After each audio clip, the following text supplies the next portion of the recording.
Good morning all of you. पुनः स्वागत है आपका अपने चैनल ओम प्रकाश बुडानिया पॉलिटी पर। प्यारे बच्चों, अपने जीवन में दो चीज बड़ी महत्वपूर्ण भूमिका अदा करती है। नंबर 1 परिश्रम, नंबर 2 भाग्य। लेकिन परिश्रम के आगे भाग्य को लाचार होना पड़ता है। अगर अपनी परिश्रम का पलड़ा भारी हो तो अवश्य ही भाग्य को उसके आगे लाचार होना पड़ता है। मैं महाभारत का एक दृष्टांत बताने जा रहा हूं। जब महाभारत के युद्ध में अर्जुन भगवान कृष्ण के सामने थक जाते हैं और युद्ध आगे न करने की सलाह देता है, तो भगवान कृष्ण कहता है, फिर धुआं उठा कुछ जलता है, मत कहो कि ये सब चलता है। अब दया क्षमा की बात नहीं, सोने से कटती रात नहीं, सूरज उगने दो आंखों में, रोको आंसू बरसात नहीं। कहते हैं कृष्ण सुनो अर्जुन, कर्मों से भाग्य बदलता है, कर्मों से भाग्य बदलता है। अगर अपने कर्म अच्छे व्यवस्थित प्रबंध किए हो तो अपने अवश्य ही सफलता तक पहुंच सकते हैं। इन्हीं कर्मों की कड़ी में आज अपना नेक्स्ट टॉपिक शुरू करने जा रहे हैं, राज्य के नीति निर्देशक तत्व। नेक्स्ट टॉपिक है राज्य के नीति निर्देशक तत्व। राज्य के नीति निर्देशक तत्व। नीति निर्देशक तत्वों का आज विस्तार से अध्ययन करेंगे। अगर नीति निर्देशक तत्वों की चर्चा की जाए तो कुछ छोटी छोटी बातें आपको मैं स्टार्टिंग में बताने जा रहा हूं कि नीति निर्देशक तत्वों का उद्देश्य क्या है। लोक कल्याणकारी राज्य की अवधारणा, सामाजिक आर्थिक कल्याण। नीति निर्देशक तत्वों का उद्देश्य क्या है? सामाजिक आर्थिक कल्याण। नीति निर्देशक तत्व संविधान के भाग 4 में रखे गए हैं। नीति निर्देशक तत्वों का वर्णन संविधान के अनुच्छेद 36 से 51 के बीच किया गया है। नीति निर्देशक तत्व वाद योग्य नहीं है, अर्थात इसके लिए न्यायालय में नहीं जाया जा सकता, कोर्ट की शरण में नहीं जाया जा सकता है। तो ये नीति निर्देशक तत्वों की संक्षिप्त वर्णन है। अनुच्छेद 36 से लेकर अनुच्छेद 51 तक नीति निर्देशक तत्वों का वर्णन है। ये भारतीय संविधान में आयरलैंड से लिए गए। आयरलैंड ने स्पेन से लिए, लेकिन अपने को भारतीय संविधान में कहां से लिए? ये आयरलैंड से लिए गए। अब नीति निर्देशक तत्वों का अगर अध्ययन किया जाए, इनको 2-3 भागों में डिवाइडेशन किया जाए तो इस प्रकार से आता है। नीति निर्देशक तत्वों का वर्णन,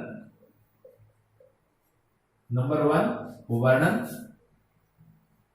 नंबर 2 उद्देश्य,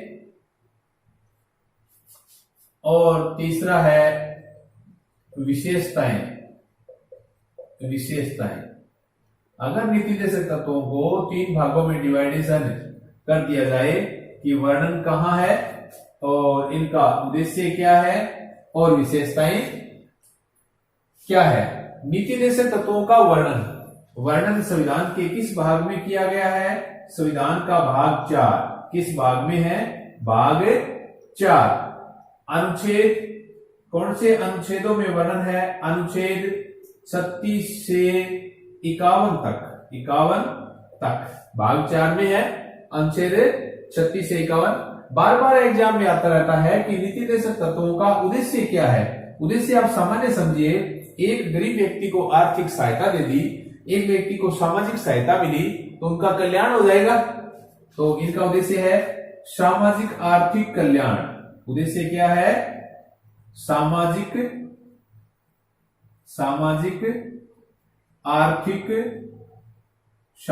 आर्थिक कल्याण। उद्देश्य है सामाजिक आर्थिक कल्याण, यानी एक कल्याणकारी राज्य की अवधारणा। कल्याणकारी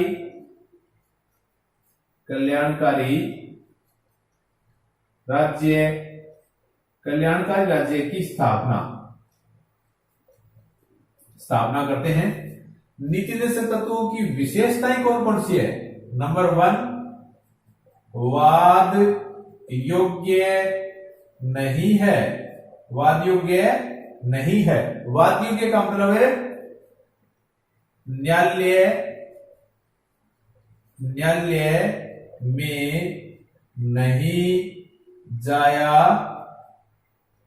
जा सकता। वाद योग्य नहीं है, इसका मतलब है कि इसके लिए न्यायालय में, कोर्ट में नहीं जाया जा सकता। यानी नीति निषेध तत्व है, इनकी स्थापना करना राज्य का कर्तव्य माना जाता है, इनकी स्थापना होनी चाहिए, लेकिन इनके लिए कोर्ट में नहीं जाया जा सकता। और ये कहां से लिए? भारत ने आयरलैंड से लिए। भारत ने आयरलैंड से ग्रहण किए। नीति निषेध तत्व है, भारत ने आयरलैंड से लिए और आयरलैंड ने स्पेन से। आयरलैंड ने स्पेन से लिए। भारत ने आयरलैंड से ग्रहण किए और आयरलैंड ने स्पेन से ग्रहण किए। ये था नीति निषेध तत्वों का संक्षेप में वर्णन। भाग 4 में है, 51-36 से अनुच्छेद 36 से 51 तक है। उद्देश्य क्या है? सामाजिक आर्थिक कल्याण। कल्याणकारी राज्य की अवधारणा आपको बता दूं, विश्व का पहला कल्याणकारी राज्य यूके है। पॉलिटिकल साइंस में देश को राज्य कहते हैं। दुनिया का पहला कल्याणकारी राज्य है यूनाइटेड किंगडम यानी ब्रिटेन है। ब्रिटेन दुनिया का पहला कल्याणकारी राज्य है। तो भारत में कल्याणकारी राज्य का उद्देश्य है नीति निषेध तत्व है। क्या वाद योग्य है? वाद योग्य नहीं है, अर्थात कोर्ट में नहीं जाया जा सकता, न्यायालय में नहीं जाया जा सकता, जबकि मूल अधिकार वाद योग्य है। और भारत ने कहां से लिए नीति निषेध तत्व है? भारत ने आयरलैंड से ये लिए। और आयरलैंड ने कहां से ग्रहण किए? आयरलैंड ने ये स्पेन से ग्रहण किए। अपना पहला काम ये है पहले कि अनुच्छेद 36 से 51 तक इनका अध्ययन करना। अनुच्छेद 36 से लेकर 51 तक जो नीति निषेध तत्व है उनका अपने टोटली और विस्तार से अध्ययन करेंगे। नीति निषेध तत्व है जो भारतीय संविधान के भाग 4 में वर्णित है। नीति निषेध तत्वों का वर्णन अनुच्छेद 36 से 51 तक किया गया है। नीति निषेध तत्व आयरलैंड से लिए गए हैं। नीति निषेध तत्व वाद योग्य नहीं है और नीति निषेध तत्व संविधान में कल्याणकारी राज्य की स्थापना करते हैं। इन्हीं बातों के साथ अब पढ़ने जा रहे हैं अनुच्छेद 36 से 51। भाग तो 4 है ही, भाग 4 और अनुच्छेद है 36 से 51। इनका अध्ययन वर्तमान में करने जा रहे हैं। तो पहला है अनुच्छेद 36। अनुच्छेद 36 में क्या है? राज्य की परिभाषा। राज्य की परिभाषा जैसे कि मूल अधिकार पढ़ लिया है। मूल अधिकारों में जो परिभाषा अनुच्छेद 12 में थी 12 के समान जो अनुच्छेद 12 में राज्य की परिभाषा थी वैसे ही राज्य की परिभाषा किस अनुच्छेद में है? अनुच्छेद 36। तो पहला कंप्लीट राज्य की परिभाषा। अनुच्छेद 37 में क्या दिया है? वाद योग्य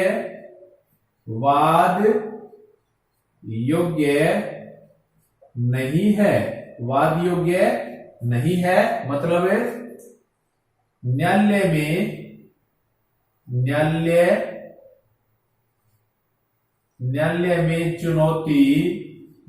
में चुनौती नहीं दी जा सकती।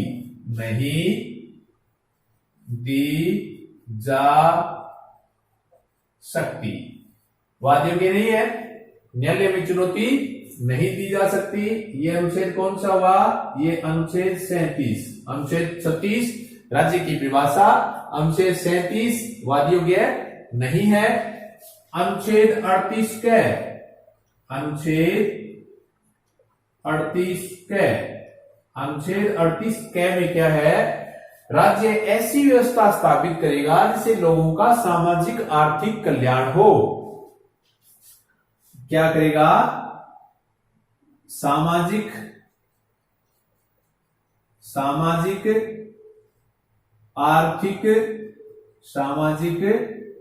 आर्थिक कल्याण की व्यवस्था की स्थापना 38 क में क्या है? राज्य ऐसी व्यवस्था स्थापित करेगा जिससे लोगों का सामाजिक और आर्थिक कल्याण हो। सामाजिक और आर्थिक कल्याण हो। किसका कल्याण हो? लोगों का कल्याण हो, जनता का कल्याण हो। ये व्यवस्था कौन स्थापित करेगा? ये राज्य स्थापित करेगा। कल्याण किसका हो? कल्याण लोगों का हो। इन बात को ध्यान में रखते हुए फिर एक संविधान में संशोधन करेंगे। 44वां संविधान संशोधन, 44वां संशोधन जो कि 1978 में मोरारजी देसाई के टाइम में हुआ था। आपको फिर बता दूं कि नीति निर्देशक तत्वों में 44वां संशोधन सिर्फ एक ही जगह है, सिर्फ एक ही बार 44वां संशोधन आया है। 44वें संशोधन में क्या जोड़ा? 38 ख जोड़ा, 38 ख जोड़ा। 38 ख तो ऊपर है ही, 38 ख 44वां संशोधन 38 ख। 38 ख ये कहता है असमानताओं का अंत। क्या करेगा? असमानताओं का अंत। असमानता नहीं रखेगा, समानता की व्यवस्था स्थापित करेगा।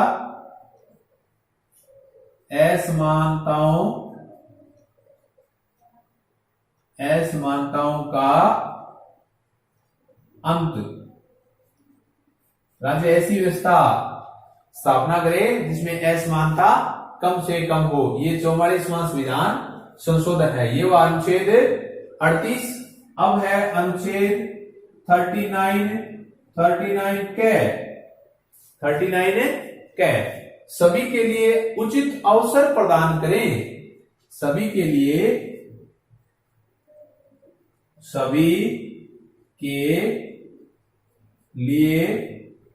उचित आजीविका के अवसर बनाना। यानी अनुच्छेद 39 क्या कहता है? सभी वर्गों के लिए उचित रूप से आजीविका यानी जीवित रहने के लिए अवसर की उपलब्धता। मैं ये कह रहा हूं जीवित रहने के लिए या आजीविका के लिए अवसर मिले। ये अनुच्छेद कौन सा है? 39 का। और टोटल अनुच्छेदों में अनुच्छेद 36 से लेकर 51 के बीच में 39 एक ऐसा निदेशक तत्व है जो सबसे ज्यादा समाजवादी व्यवस्था की स्थापना करता है, फेबियन समाज की स्थापना करता है। जब टोटल पूछ ले कि कौन से सभी अनुच्छेदों में से कौन सा अनुच्छेद वास्तविक रूप से निदेशक तत्व है या समाजवादी व्यवस्था स्थापित करता है, तो अनुच्छेद 39 जो अपने पढ़ने जा रहे हैं। 39 ख भौतिक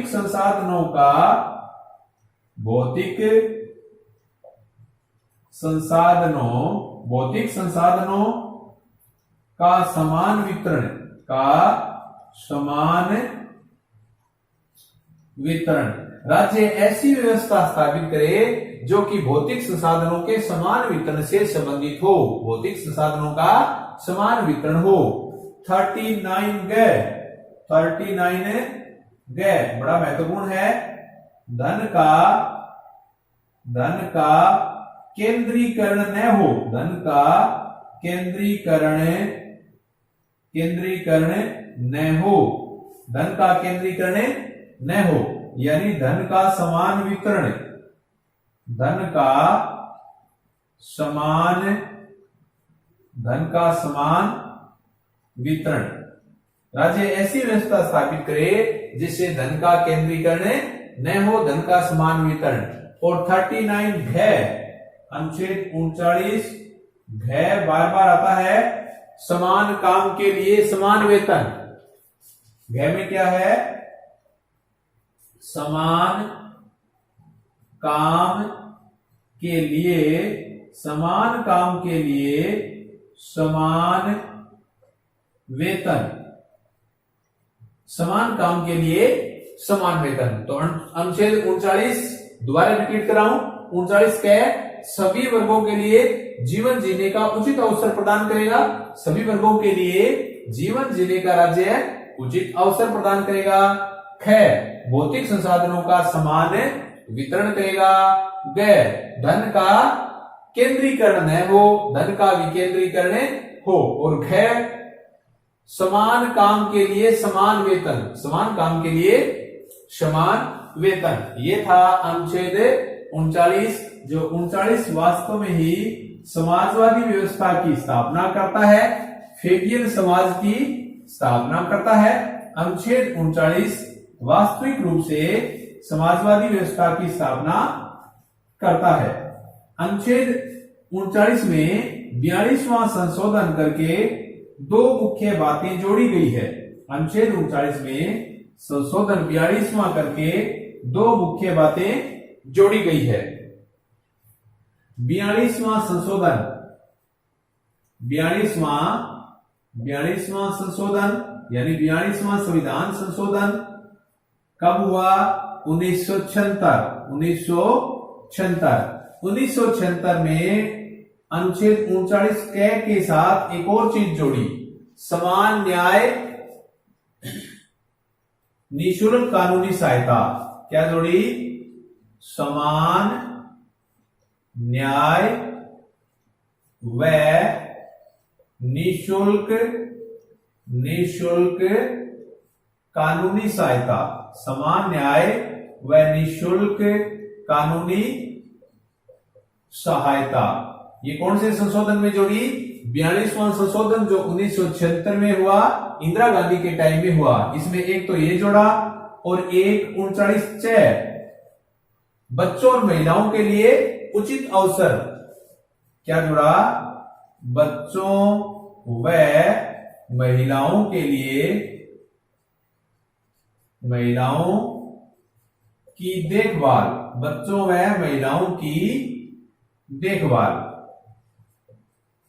ये अनुच्छेद 39 इससे संबंधित है। तो 39 अनुच्छेद 39 में 42वें संशोधन के माध्यम से दो चीज जोड़ी, जबकि 38वें अनुच्छेद 38 में 44वें संशोधन में एक चीज जोड़ी। 44वां संशोधन जो 38 है उसमें क्या जोड़ा कि असमानताओं का अंत। अब अनुच्छेद 40 जो बड़ा महत्वपूर्ण है, 40 अनुच्छेद 40 कहता है ग्राम पंचायतों का गठन। इसमें क्या है? ग्राम पंचायतों का गठन,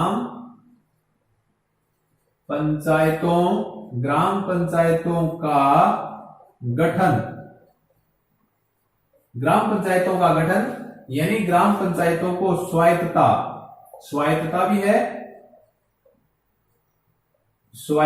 है और गठन भी है। ग्राम पंचायतों के गठन के लिए यानी 73वां संविधान संशोधन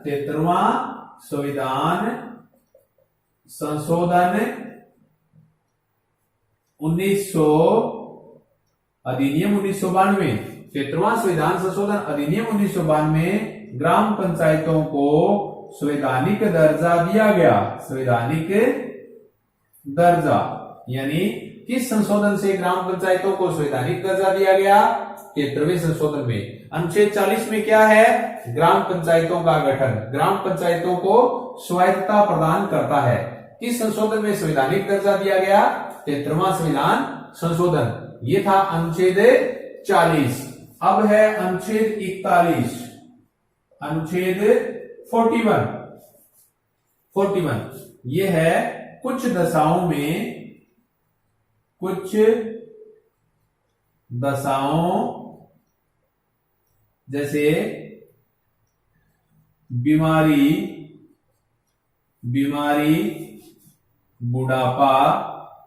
बुढ़ापा, बेरोजगारी,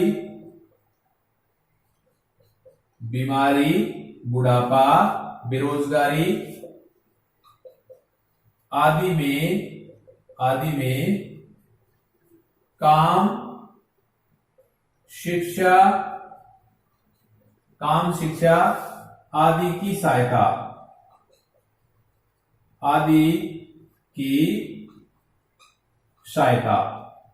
अनुच्छेद 41 बड़ा महत्वपूर्ण है। कुछ दशा ऐसी है जैसे बेकारी, बीमारी, बुढ़ापा, बेरोजगारी। बेकारी हो रहा है यहां, बीमारी, बुढ़ापा, बेरोजगारी, बेकारी आदि में काम आदि की सहायता, ये अनुच्छेद 41 में है। 41 में जो बेरोजगारी भत्ता दिया जाता है, बेरोजगारी भत्ता, ये इन्हीं में अनुच्छेद 41 में है। तो अनुच्छेद 41 क्या है?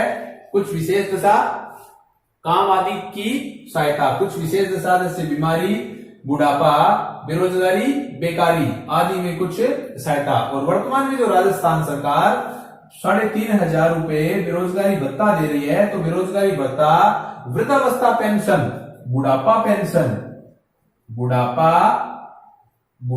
पेंशन यानी वृद्धावस्था पेंशन आदि का प्रावधान इसी अनुच्छेद के अंतर्गत आता है। तो ये हुआ अनुच्छेद 41।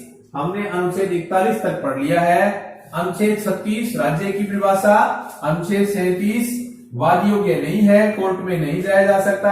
अनुच्छेद 38 क्या है? राज्य ऐसी व्यवस्था स्थापना करे जिसे सामाजिक आर्थिक कल्याण हो। 38 है 44वां संशोधन, असमानताओं का अंत। 39 क में आजीविका के अवसर प्रदान करेगा। 39 ख धन का समान, भौतिक संसाधनों का समान वितरण। 39 ग धन का विकेंद्रीकरण या धन का समान वितरण। और घ समान काम के लिए समान वेतन।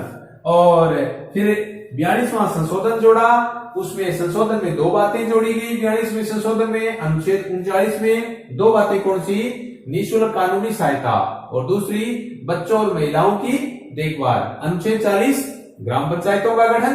अनुच्छेद 41 बुढ़ापा, बेरोजगारी आदि के समय कुछ विशेष सहायता आदि का प्रावधान है। बुढ़ापा, बेरोजगारी, बेकारी आदि के टाइम में कुछ विशेष सहायता। अब है अनुच्छेद 42। अनुच्छेद 42 मानवोचित दशा, मानवोचित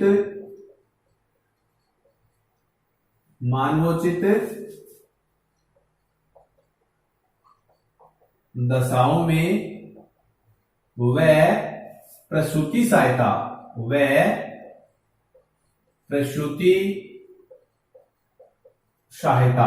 अनुच्छेद 42 कहता है कि मानव की कुछ उचित दशा, उसमें सहायता की जाए। और प्रसूति सहायता यानी जो मातृत्व अवकाश का प्रावधान है, मातृत्व अवकाश अनुच्छेद 42 के अंतर्गत दिया गया है। प्रसूति सहायता के बारे में इसमें अनुच्छेद में वर्णन किया गया है। अब अनुच्छेद 43, अनुच्छेद 43 में किन बातों का वर्णन किया गया है? अनुच्छेद 43 ये स्पेशल कर्मकारों के लिए है। कर्मकार आदि के लिए, कर्मकार के साथ आदि यानी और भी है। कर्मकार आदि के लिए जैसे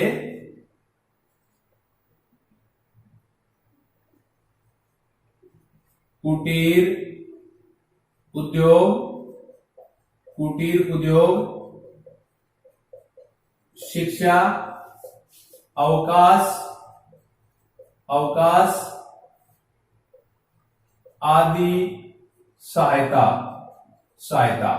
यानी कर्मकार जो लेबर वर्ग है, जो श्रमिक वर्ग है आदि से संबंधित कुटीर उद्योगों का प्रावधान शिक्षा की व्यवस्था और उनके लिए अवकाश आदि की व्यवस्था होनी चाहिए। राज्य का भी ये नीति निर्देशक तत्व है। राज्य का ये कर्तव्य बनता है कि कर्मकार श्रमिक आदि के लिए, कुटीर उद्योगों के लिए, शिक्षा के लिए, अवकाश के लिए कुछ सहायता की जाए।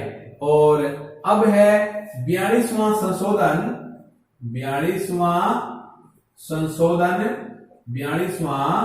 संशोधन 1976। इसमें क्या जोड़ा? अनुच्छेद 43 ख जोड़ दिया गया। अनुच्छेद 43 ख जोड़ दिया गया। अनुच्छेद 43 ख के अंदर कौन सी बातें दी गई? कि कर्मकार उद्योगों का प्रबंध कर सकते हैं, यानी कर्मकार उद्योगों का प्रबंध करना। एक तो उद्योग लगाना और उसका प्रबंध करना आदि बातें इसमें शामिल है। उद्योगों को लगाना, उद्योगों का प्रबंध करना, ये 43 क्या आ जाएगा यहाँ? 43 क्या? उद्योगों को लगाना और उद्योगों का प्रबंध करना। उद्योग कौन से? यहाँ ओनली कुटीर उद्योग की बात हो रही है। कुटीर उद्योग आदि का प्रबंध करना, ये 43 क्या जोड़ा गया? 43 क्या किस संशोधन में जोड़ा गया? 42वें संशोधन में। यहां फिर एक संशोधन और हुआ, 97वां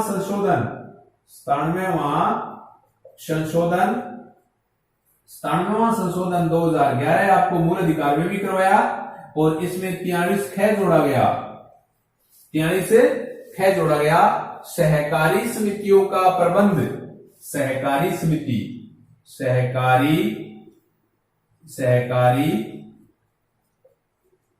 समितियों का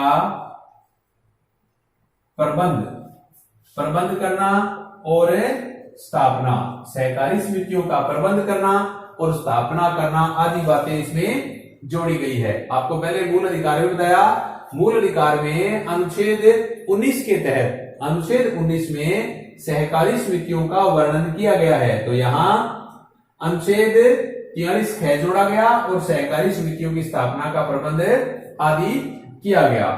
अनुच्छेद 42 तक आ गए, 43 तक आ गए और अनुच्छेद 44 में है समान नागरिक संहिता। अनुच्छेद 44 में समान नागरिक संहिता। समान नागरिक संहिता पूरे भारत में समान हो, ये अभी तक ये चल रहा है। लेकिन गोवा एकमात्र ऐसा राज्य है वहां समान नागरिक संहिता का प्रावधान आदि है। हिंदू कोड बिल आदि भी, यानी जो मुस्लिम 3 तलाक आदि के बारे में भी यहाँ पर काफी आंदोलन हुआ। फिर संविधान में भी संशोधन हुआ। तो अनुच्छेद 44 आईपीसी की धारा या समान नागरिक संहिता पूरे भारत में समान हो। समान सिविल कोड पूरे देश में एक होना चाहिए। ये आगामी गवर्नमेंट का नेक्स्ट ये प्रोग्राम है। लेकिन गोवा में समान नागरिक संहिता आज भी लागू है। ये अनुच्छेद कौन सा हुआ? अनुच्छेद 44 तक आगे हैं। नेक्स्ट अनुच्छेद 45 में हम पढ़ेंगे। अनुच्छेद 45 में जो बात मूल अधिकार में है, मूल कर्तव्यों में है, उनसे मिलती जुलती, यानी सरकार निःशुल्क और अनिवार्य शिक्षा की व्यवस्था करेगा 0 से लेकर 14 साल के बच्चों के लिए। अनुच्छेद 45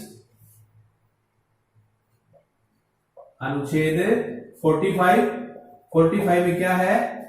0 से 14 वर्ष के बच्चों के लिए अनिवार्य शिक्षा,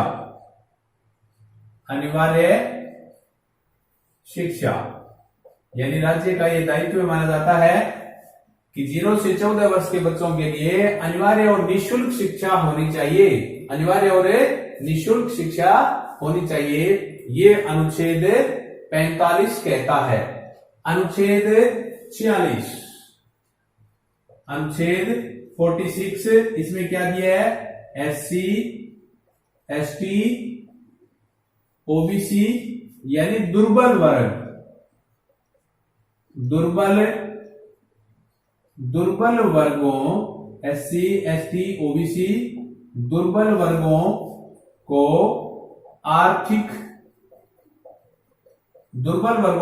आर्थिक सहायता, दुर्बल वर्गों के लिए SC ST OBC के लिए अनुच्छेद 46 में प्रबंध है।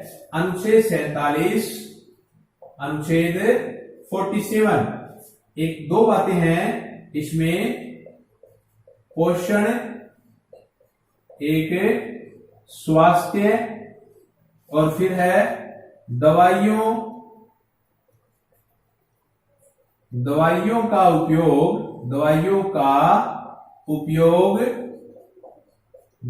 उपयोग,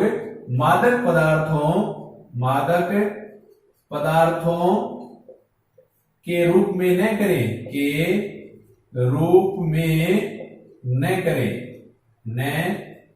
अनुच्छेद 47 क्या कहता है, राज्य का कर्तव्य है कि प्रत्येक मनुष्य का पोषण स्तर बना रहे, मनुष्य स्वस्थ रहे, दवाइयों का उपयोग मादक पदार्थों के रूप में न हो, दवा का उपयोग मादक पदार्थों के रूप में न हो, मनुष्य का पोषण स्तर बना रहे, मनुष्य स्वस्थ रहे, ये बात अनुच्छेद 47 में है। अनुच्छेद 48 में है कृषि व पशुपालन, इनके साथ साथ गाय, बछड़ा व दुधारू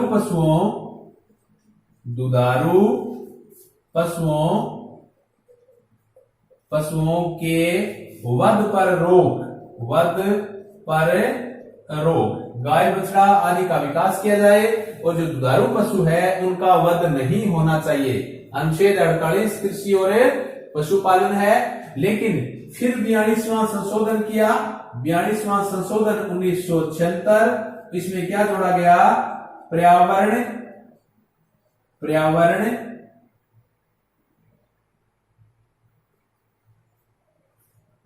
व वन्य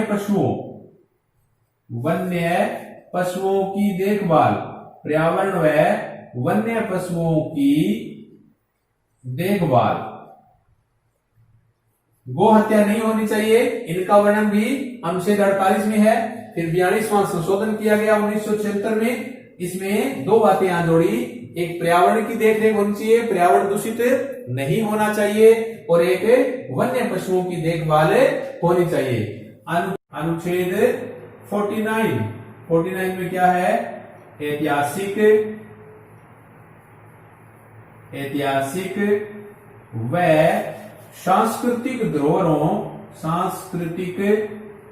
ऐतिहासिक व सांस्कृतिक धरोहरों की रक्षा, ऐतिहासिक और सांस्कृतिक धरोहर है उनकी रक्षा की जाए। ये अनुच्छेद 49 और अनुच्छेद 50, इसमें क्या है, शक्ति पृथक्करण, इसमें क्या है, शक्ति पृथक्करण में क्या आएगा, कार्यपालिका व्यवस्थापिका का पृथक्करण, यानी कार्यपालिका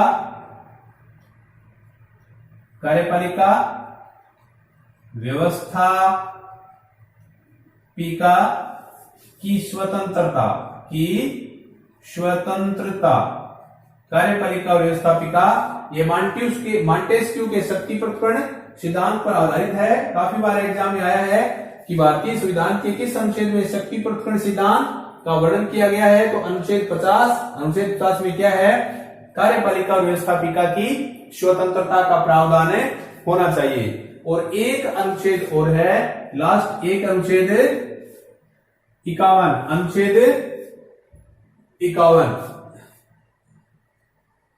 अनुच्छेद 51 अपने को 36 से 51 तक पढ़ना था। अनुच्छेद 51 है अंतर्राष्ट्रीय सुख शांति, अंतर्राष्ट्रीय सुख, शांति, ये भारत के नीति देशक तत्वों में दिया गया है। यानी वसुदेव कुटुंबकम, वसुदेव कुटुंबकम, वसुदेव कुटुंबकम। अंतर्राष्ट्रीय सुख शांति, यहां पर हिंदी भाषा का विकास हो, ये भी प्रावधान है, हिंदी का विकास। अंतर्राष्ट्रीय सुख शांति और हिंदी भाषा का विकास, ये हमने पढ़े हैं अनुच्छेद 36 से लेकर 51 तक। कुछ बातें और रह गई। तो प्यारे बच्चों, ये आज का टॉपिक आपको अवश्य पसंद आया होगा। अगर टॉपिक पसंद आए तो वीडियो को सब्सक्राइब कीजिए, शेयर कीजिए और ज्यादा से ज्यादा कमेंट कीजिए, ताकि आगे नया सुधारा जा सके। नीति देशक तत्व का एक और वीडियो आएगा जिससे अपना 100% टॉपिक क्लियर हो जाएगा। तो इसी के साथ धन्यवाद। जय हिंद।